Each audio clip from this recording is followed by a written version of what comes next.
2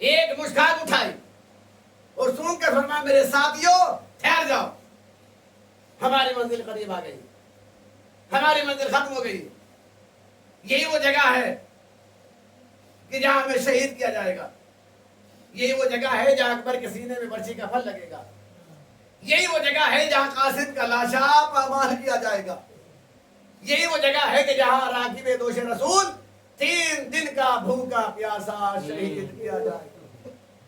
جزاکم ربکم خیر الجزا۔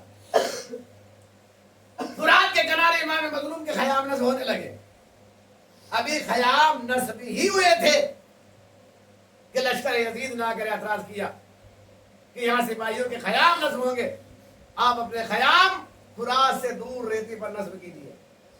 اس پر بات آگے بڑھی، عباس جری کو جلال آ گیا، بولے دیکھے کون ہے، کس میں طاقت ہے کہ جو ہمارے خیام یہاں سے ہٹا دے۔ عزادارو قریب تھا کہ فرات کے کنارے خون کی ایک ندی بہ جائے۔ ثانیہ زہرا کو پتہ چلا، فرمایا بھیا عباس تم کو میرے حق کی قسم تلوار نہ اٹھانا، جو یہ کہتے ہیں مان لو۔ علی کا شیر مجبوراً خاموش ہو گیا۔ فرات سے دور ریتی پر جا کر خیام نصب ہوئے، ایک ایک بی بی داخل خیمہ ہوئی، سب سے آخر میں ثانیہ زہرا نے خیمے کے اندر قدم رکھا۔